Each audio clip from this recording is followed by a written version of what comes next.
नमस्कार, मैं सिमरन सिंह और इस वक्त मैं मौजूद हूँ नोएडा में।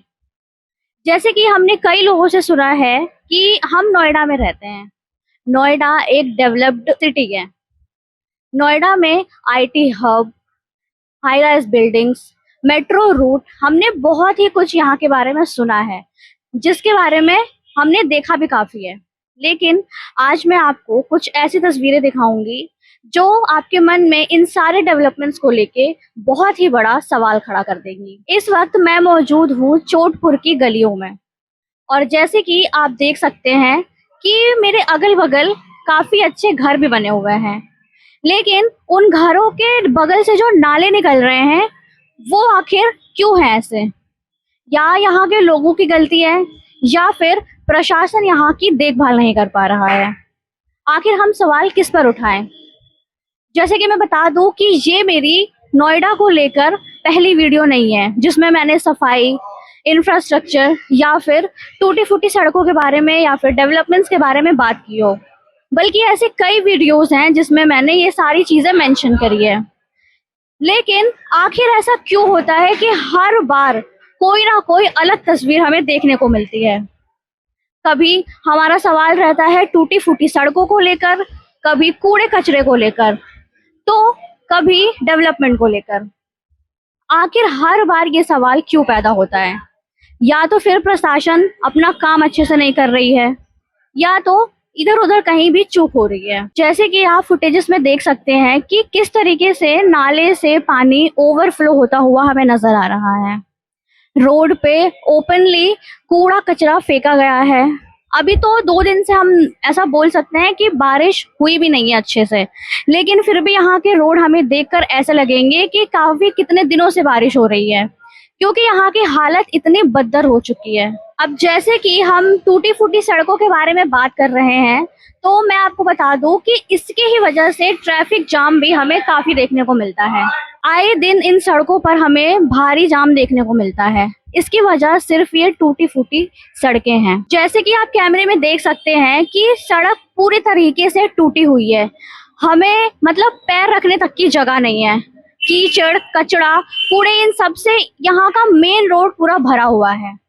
यहाँ के लोगों का आना जाना भी काफी मुश्किल हो रहा है। अगर मैं बात करूँ व्हीकल्स की, गाड़ी चालकों की, तो उन्हें काफी ज्यादा रिस्की हो सकता है इस चीज को लेकर, क्योंकि अगर गड्ढे हो रखे हैं, गड्ढों में पानी भी भरा हुआ है, तो ये सीधा उनकी जान पर बात बनाती है।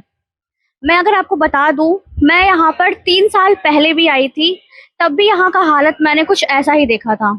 अब मैं यहाँ पर 3 साल बाद आ रही हूँ और अब आप देख सकते हैं कि यहाँ की हालत 3 साल पहले से भी कई ज्यादा बदतर हो चुकी है। तो क्या हम ये कह सकते हैं कि सिचुएशन यहाँ पर बहुत सीरियस है और फिर भी प्रशासन यहाँ पर कोई एक्शन नहीं ले रही? आखिर क्यों? हम बड़े बड़े डेवलपमेंट्स की बात करते हैं, हाई राइज बिल्डिंग्स की बात करते हैं, स्मार्ट सिटी नोएडा की बात करते हैं, लेकिन इन गाँव की जिम्मेदारी आखिर किसकी है? कौन लेगा ये जिम्मेदारी?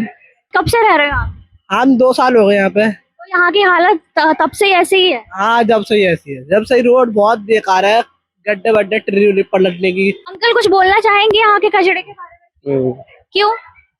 हमारा क्या मकान है, कहाँ है? हमने तो मकान नहीं है तो रहते तो है यहाँ पे, सर क्या करें? कुछ नहीं कर सकते।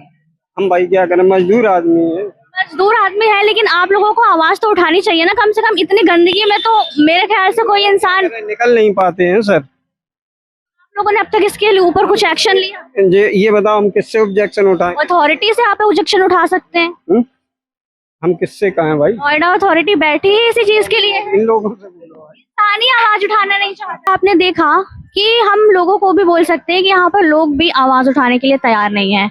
हम देख सकते हैं कि 1-2 लोग ऐसे हैं जिन्होंने प्रॉपर बोलना तक जरूरी नहीं समझा। या तो वो डर रहे हैं या फिर हम ऐसा बोल सकते हैं कि उनके ऊपर कोई दबाव है। हर साल हर बारी कितने टेंडर्स पास होते हैं डेवलपमेंट्स के लिए, रोड बनाने के लिए, हाई राइज बिल्डिंग्स बनाने के लिए, लेकिन इन गांव की टूटी सड़कों पर इतना बड़ा सवाल खड़ा हो रहा है, उसकी जिम्मेदारी आखिर किसकी है?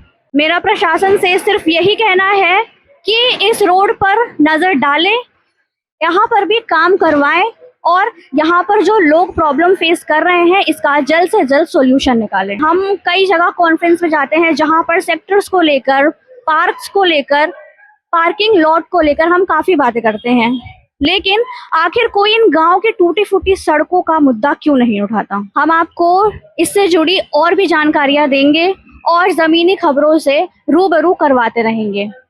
तब तक के लिए हमारे साथ जुड़े रहें, देखते रहें जननाथ। कैमरा पर्सन देव के साथ मैं सिमरन सिंह।